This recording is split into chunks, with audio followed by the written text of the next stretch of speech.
Hello, everybody, and welcome to the virtual press conference for Flora and Ulysses. I'm Nikki Novak. I'm going to be your moderator for today. I want to thank you all for joining the press conference. Before I bring in our panel, I just want to remind everybody that you can type in your questions. Just make sure when you do that, that you put, if you have a different screen name on your screen from what is in your text chat, to type in your full name and your outlet.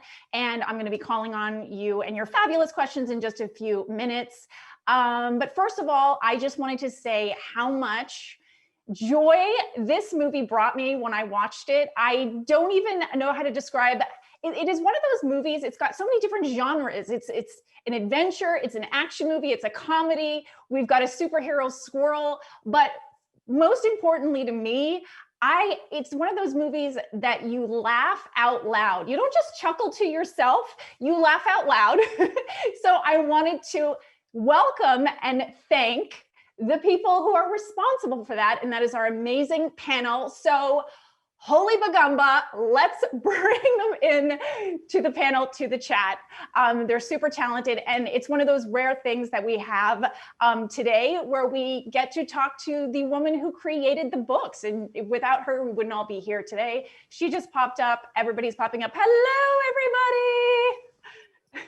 Almost everybody here. So I'm just going to start with our introductions. First of all, she plays Phyllis Buckman. She is the fabulous mom in the film, Alyson Hannigan. Hello, Alyson. Hi. And hello. And dad, George Buckman. Ben Schwartz. Hello, Ben. Hi, everybody. She is Flora. She is amazing in this movie. You brought such a smile to my face. I cannot wait till you win your first Oscar. Matilda, Lawler. Yay! I'm twisting my mustache a little. He's a little evil in this movie, Daddy. Pudi. And then our fabulous, fearless female director. Yes, Lena. Yeah. Welcome. Hello. And then, of course, like I said, it is such a rare treat to have an author of an award-winning book that got turned into this. You're the reason we're all here, Kate DiCamillo. Welcome, Kate. How's everybody doing? Very good. Thank you. Well, thank you. Okay, we're all happy to talk about this movie. Oh my gosh, I'm so happy to talk about this movie. I'm such a fan. I'm going to start with you, Kate. First of all, did I spot you in the movie by chance? Or do you have an IMDb page now? Are you now officially an actor? You did spot me in the movie, but I'm not going to tell you where I am, and I'm not going to tell you how hard I worked to get that nanosecond of fame. I mean, it is so, if anybody ever gets a chance to go to a movie set, wow, you people work hard. You work hard. So yeah, but I'm in there. See if you can find me. Yes. You are. And just to sort of start things off, I know for people who are fans of the book, may already or may not know this, but how did you decide to turn a squirrel into a superhero? Because I was like, why didn't I think of that? Well, it's a really long story. I'm going to try to make it very, very fast. So my mom had a vacuum cleaner that she loved, and she passed away in 2009, my mom did. And in the last year of her life, she kept on saying, what's going to happen to the vacuum cleaner when I'm gone? And I was like, why are we worried about the vacuum cleaner? There are bigger things to worry about. But when she died, I did, as I promised her I would do, I took the vacuum cleaner so that it would have a good home, except that my mom had a cat, the world's most evil cat named Mildew, and I'm allergic to cats. And I couldn't bring the vacuum cleaner into the house because of all the mildew hair in it. So I had to leave it out in the garage. Every time I pulled into the garage, I would see the vacuum cleaner and it would make my heart hurt. It would make me miss my mother. Okay, I'm halfway through this story. Then the spring after my mother died, there was a squirrel on the front steps of my house, draped dramatically across the steps, clearly in distress. And he wouldn't move when I got close to him, and I didn't know what to do for him. I called one of my best friends who lives a block away. I said, help me, there's a squirrel dying on my front steps. She said, do you have a t-shirt and a shovel? And I said, I do. And she said, get the t-shirt, get the shovel. I will come over there and whack him over the head. That's what she said.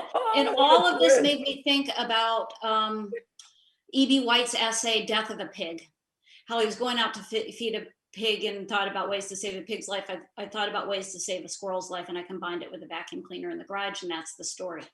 No, you didn't tell the squirrel's okay.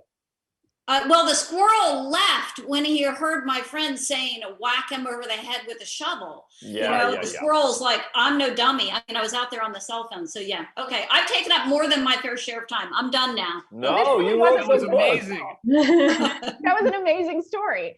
Matilda, congratulations on this movie. Thank you. So amazing to watch. Every line that you uttered in this movie, I thought to myself, that could have been in the trailer. That could have been in the trailer. It's like a dream. I don't know how you do it. And I heard that there were 1,000 actresses that were seen for this role. What was the moment like for you when you found out that you were going to be Flora? It was insane. So Lena, I was in this show, this Broadway show, and I was actually like in the middle of the city, huge crowds everywhere. And I got a phone call from Lena, and I hold it to my phone, and like I can barely hear her. And I hear her say, "You want to be in this movie?" And I'm like, "Yes!" And I'm jumping around everywhere, and I'm like a dance so unit. excited. Yeah, it was amazing. I was like so excited.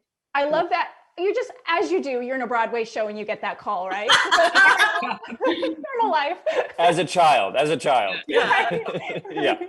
So Lena, oh my gosh, such a beautiful, amazing movie. And like I said in the beginning, when I was introing, there are so many different genres mashed into this. Like you had to do so many different things.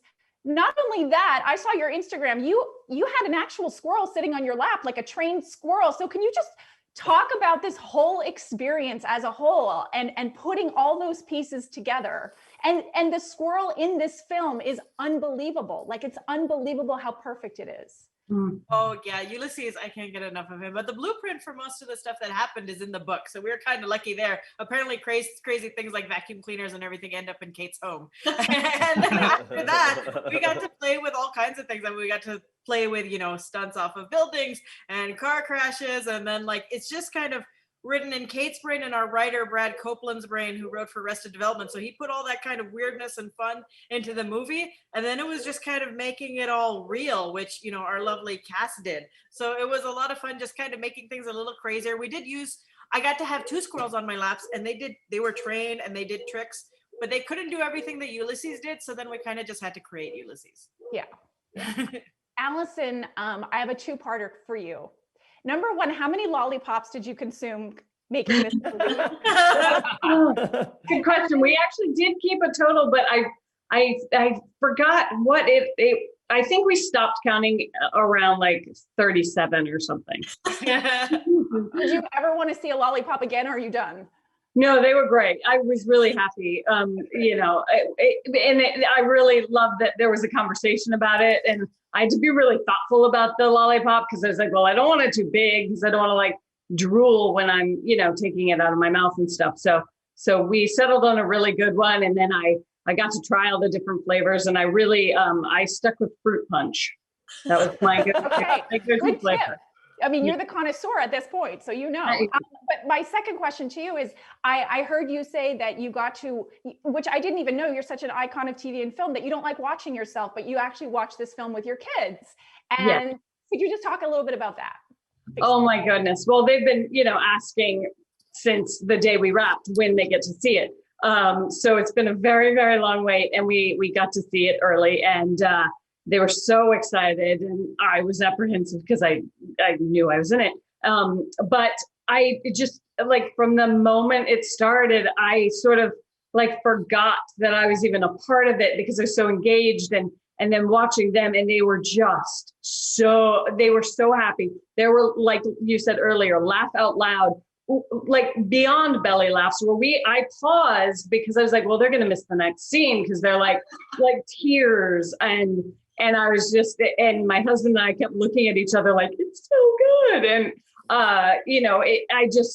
we were so happy, and it was such a like new experience for me to like be able to not like, just be critical of, oh, I should have done that, blah, blah, blah, the like actor thing. and just really just be engrossed in this wonderful movie. Yeah, I mean, I watched it by myself, and when you're watching something by yourself, laughing out loud, you know it's really really funny, right? Then I heard something that you and Matilda have a magic trick. Oh my goodness, we haven't done this in a year. When did we film the movie? A year and a half ago? Yeah. So maybe Yes. explain to everybody what that magic trick is. You can read each other's No, minds. they won't explain it, and they won't tell you how they do it either. And by the way, how dare you call it a magic trick? It is. It is no magic trick. Not at all. It is like we are able to zap words or people's names to each other's heads. Matilda, there's zero magic involved, correct? No magic. Okay. So do you care to give us a little demonstration of this? Well, this Or- is what would have to happen. Someone would have to whisper.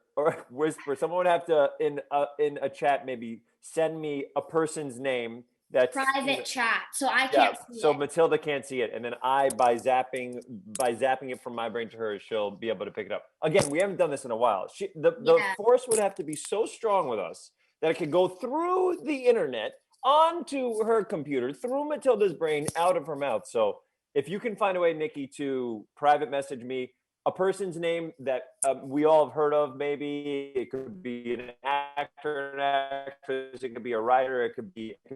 I also really haven't done this in a long time, Matilda, and don't quite remember how strong we were. This is, oh, great. There's going to be no problem. Nikki. Well, I just typed it into the chat, so Oh, maybe but she can see it. I see it. She can see it. I can text you one. Oh, yeah, text me one. I got it. I sent it. Okay, perfect. Okay, while we're in the Great. middle of that, are we ready? Yeah, we're ready. Okay, let's do it. You Nice. won't believe it. Sending texts take like 2 seconds. It's crazy. It goes to like the moon and back just like that. I Prepare wonder to be if- very annoyed because you won't be able to figure out how they do it. Okay, here we go. Okay, first of all, Matilda, are you ready to do this? Because this is a public forum. 117 people are in this room.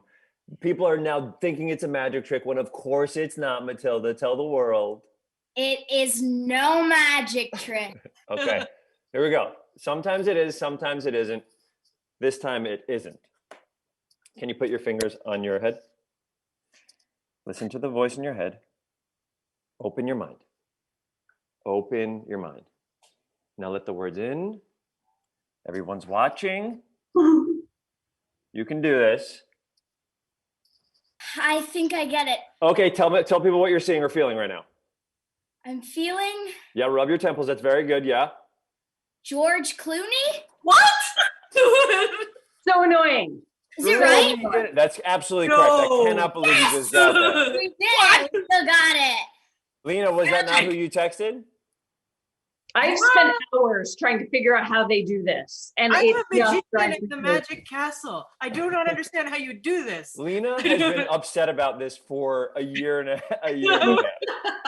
It's just a bond. We've been Matilda and I worked together for so many months, and it just happened one day. It just happens. Yeah. Well, the bonding was clear on screen. Now, Danny, I want to talk about you bonding with this cat, because in this movie,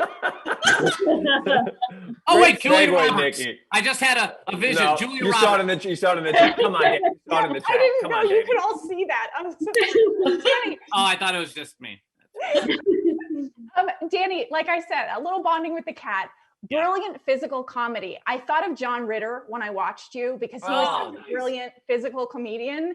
And this was a joy to watch. And I can't imagine, first of all, how exhausted were you at the end of those days that you had those fights with the cat on set? Was that like a workout? And sort of, how did you do that? I don't know how you did it. It was letting go. So thank you, first of all. I was a huge fan of Three's Company. Working with Lena, it's my second time. So I got to work with her on a film called Tiger Hunter. And I put it into my contract that I work with her on every film she does for the rest of her career. And she told me that this would be a complete departure. There'd be a lot of physical comedy involved. I love physical comedy. I thought that was gonna be really exciting and just kind of fun to dive into this world. And in terms of the physicality, they would give me pillows to put under my shirt. Sometimes this weird, like, headless squirrel mushy doll. to simulate the VFX of what the real score would look like. And then it was just a lot of like, okay, just kind of run, dance, jerk your head around and move your body.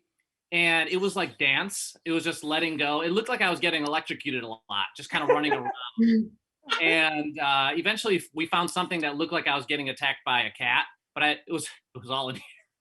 Thankfully, I've been attacked by a few animals in my life, so I use that as my acting prep work. Who knew, you know, life, you know, what it brings you. You can use it in your craft. You never know, right? Getting attacked by animals is a good thing. Okay, so we're going to open up some of the questions now to the press. So when I call your name, you can unmute yourself and you can ask your question. So for the first question, we have Tessa Smith from Mama's Geeky. You can go ahead and unmute yourself. Hi guys, my question's for Kate. There's a lot of comic book influence in this story. So are you a comic book fan yourself? And if so, which ones are your favorites? I am a comic book fan, but not a traditional comic book fan. I've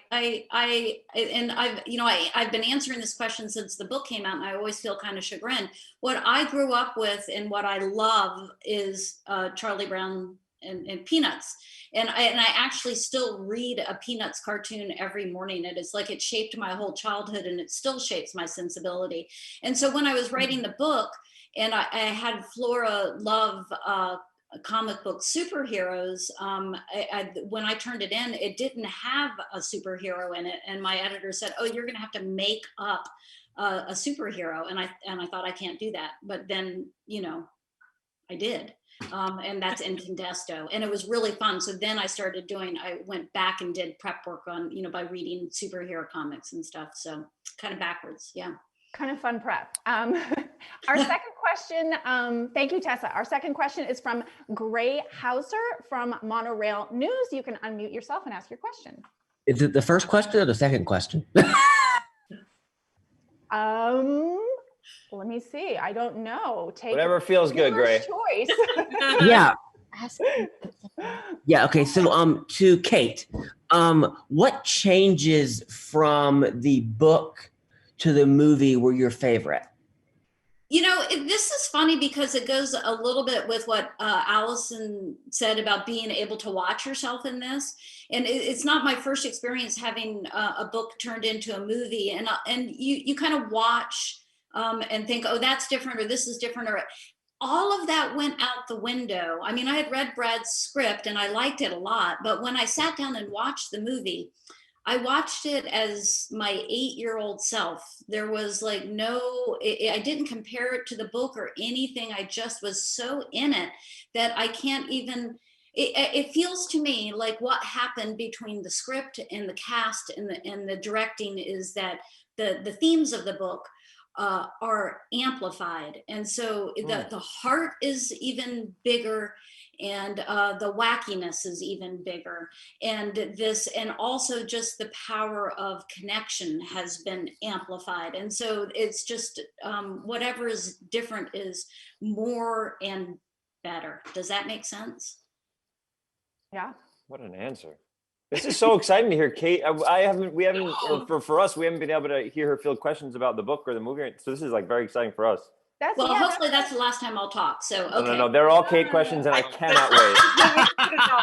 I've got a list of Kate questions. Yeah, okay. Our third question is from Laura Sirico from The Nerds of Color. You can unmute yourself. Hi. No, I'm excited because I don't know which question to ask, but for Danny and Ben, you guys got to extend your comedy wings for some of the scenes.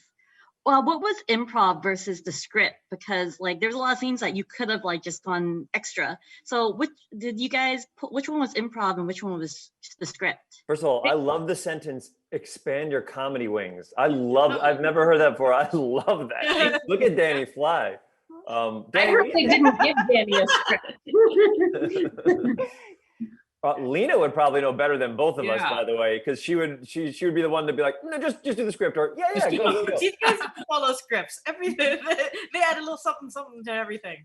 And I think that's what it was. Like the script that Brad wrote was so good, and Lena gives us room to play, but with the knowledge of like we're not going to be like, what's going on? What's that dinosaur over there? You know what I mean? It's always within the boundaries of what that scene is and only if it heightens either exactly what it said, the emotion or the comedy of the scene without bringing it somewhere elsewhere. So I'm sure Danny and I played. I know Matilda and I definitely improvised a couple times, which was very exciting. We sang a whole song about butts that I believe is still in the movie. Danny, what do you think? Do you remember any in particular? I'm just trying to think. I think it was a lot of, well, I mean, first of all, Ben and I have history of fighting for the last 3 years as brothers in an animated show. So that was very helpful. It was very easy to chase him with the tranquilizer gun and exciting for me. So I think it's hard to say. I don't know. But I think there was always, just like what you said, I think we started with the script. It was so good. Obviously, the world is so fully realized. And then we would just play while we were chasing each other. I think a couple times I commented on your speech, maybe. That was one thing. I think when we were at the door, it was me and Ben Ainsworth, and you came into the door, and that was a time that Lena's like, all right, now go have fun, little boys. Go have fun. Something like that. And I like that you're kind of like action heroes in this too. You have like a showdown. Like it's like Danny is a straight up action villain in this. The only reason he is, it's incredible. I love watching Danny. I was so excited for this, and I'm glad you mentioned twirly mustache, because I showed up to set with a real twirly-ish mustache, thinking like they're gonna love this. It's gonna be a huge twirly mustache. I'm gonna villain it up. And as soon as I stepped on stage, Lena was like, "Shave it." Too much. This is a children's movie. Get rid of that weird thing. I don't know what you're trying to do. It's a little too much. But I was so excited. I mean, Matilda is so incredible. My first scene with her, I'm like a villain, and she has so much emotion behind her in her eyes. I felt like I was just like an evil person, like right away, and I felt so bad. But I was also just taken. I was in awe of her power on screen. So it was so exciting for me to be part of this world. Well, it's incredible. It was incredible to watch. I'm wondering now, because I kind of thought about that twirly mustache thing, if you and I should play the celebrity game, that if you should think of it, never mind. Oh my God. Louis Roberts. Oh, you're right. Okay, our fourth question comes from Max Borg from Movie Player Italy, all the way from Italy. Is he in Italy? Please unmute yourself and ask your question. Yes. So my question is for Lena. Was it intentional to have a sort of mini DuckTales reunion? Because you have Danny, Ben, Bobby, and Kate all in the movie. You know, after we got the first couple, then we're like, let's just go with it. Let's bring them all. Everybody from that show is fantastic. And then we just were enjoying it. We like threw in like Bobby's reading the DuckTales comic at the beginning. You'll see some ducks with like the different colors of their collars matching the characters in Danny's office. So yeah, after a while, we realized that the best gold mine in all of television is DuckTales, and we must bring everybody from there onto the movie. Lena threw Easter eggs throughout that whole movie. There's like, Lena put fun little things for people who like comic books and Disney throughout the whole film, which I think is really exciting. I was actually going to ask about that. So if you could just like throw out a couple, are you allowed to throw out a few that people can look for when they're watching the movie? You know, there's so many. There's a whole world for just the comic book nerds. There's like, if you're a comic book person, which, you know, I grew up with, my brothers were like, if you go into the Comic Cave, which is the comic book store, there's a giant penny. And there's, which would be in the Batcave originally, you'll see Mysterio with the goldfish thing over his head. Some people will know who the ventriloquist dummy is, the mobster dummy next to the TV. So there's all like comic book world references for people will see those. And then there's a lot of DuckTales things, like I said. There's a lot of Alyson Hannigan love. Like things there is. Past the world, there's stuff from Buffy hidden in the background. And then there's a lot of things, there's, you know, different books of Kate's that are hidden throughout. So there's just lots of treats everywhere. I love the fact that you brought really the superhero element into it. And when Ulysses jumps out of the donut shop and lands like a superhero. No. You know, squirrels do that. If you look up squirrel superhero landing, you will find that squirrels, because our CGI people were very particular. They're like, we don't want to do things that don't feel like what a squirrel would do. I'm like, oh, no, a squirrel does that. Google it and you will see. I love that it's part of your job to research squirrels. Best job ever. Okay, our next question comes from Amy Fulcher from As the Bunny Hops. Ooh. Aww. Hi guys. So I was wondering, I'm always curious when there are computer generated animals, when you're making a movie, how challenging that is. And I know you said you had a trained squirrel. I saw that on your Instagram, Lena, after Nikki mentioned it. But I just want to know how that all came together and what the challenges were of working with a character who's not there. I'm going to have Matilda feel that first, because Matilda, you were acting for the most part alongside nothing. You tell them.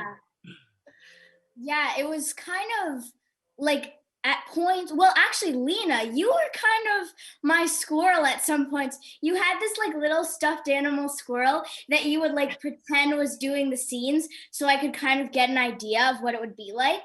And then for the most part, like during the actual scenes, I had this like gray, creepy, like rat thing that kind of looked like a rat. It was really like kind of creepy.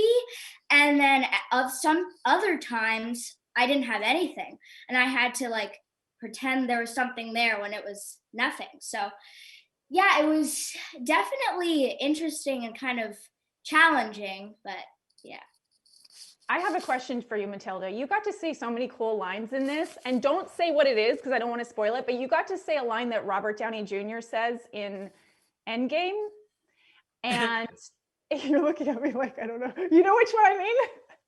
I don't think so. Are we allowed to say what it is? I think so. I don't even remember what it is. I don't remember. I love you 3000. Oh.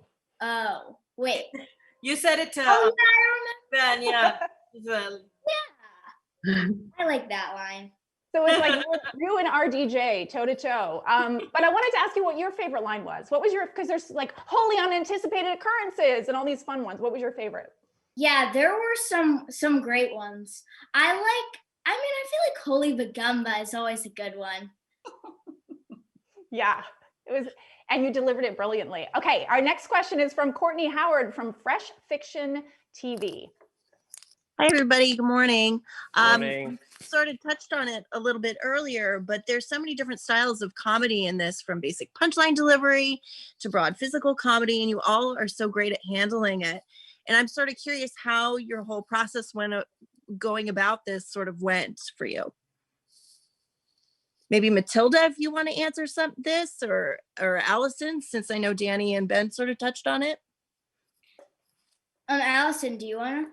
Oh, sure. I mean, you know, Lena was so great about sort of establishing everybody's physicality with their characters during rehearsal and everything. So, but I remember having a lot of fun trying to work out the awkward entrance with Ben of our, like, do we hug? Do we shake hands? All right. That was really fun to do. I love anything where I get to be awkward. That was a standout moment, actually. I really noticed. I actually watched the movie twice, and I watched it the second time. It was just, there was so much nuance to it. It was honestly, I could have just done that all day. It was so like, because everything we did was just sort of different. But it was, I really enjoyed it. I think at one point I felt your nose. Yeah, of course. Surely. There were 1,000 takes of that. Yeah. It's very fun to act in something. Like Alyson has been in so much comedy and she's been doing such great stuff for so long. It's like so fun for that moment to try to find it with her and with Lena. We literally tried 1,000 things. There could be a weird supercut of us weirdly trying to say hello to each other. We need that supercut. I don't think we do. I really don't think we do. Oh, we have it on our editor's computer. We went through many. Okay, the fabulous Carla Renata from the Curvy Film Critic is next. I was looking for the mute button. I'm like, where is it? How y'all doing? Hi, Carla. Good. How are you? Hey, this question is for Alyson. Phyllis goes through so many major lengths to inspire herself with her writing, like getting that old typewriter. I was interested to know what lengths you've ever gone through to prepare to get into the zone of a role. Ooh, that's a good question. Wow. I mean, I guess I'm not as method as I should be. I mean, I tried a lot of lollipops for this role. So that was, that was difficult, so hard. But I don't know, actually, I did, before Buffy, and I did an episode of a show called Touched by an Angel. And I was playing a teen that was going to give up, that was pregnant and going to give up the baby for adoption. And then took the baby. And so drama. It was a drama. But so to prepare for, they show the birthing scene. The doctor who was going to be on set said, "Oh, hey, I have a woman who's giving birth," and she said you could come watch. And I was like, "Okay." And I think it was probably, maybe it was like 20 or something. I don't know. So I walk into this room, and this woman is like in the final stages of labor, and I'm like, what do we like talk about awkward greeting? And then the doctor's like, "Come on."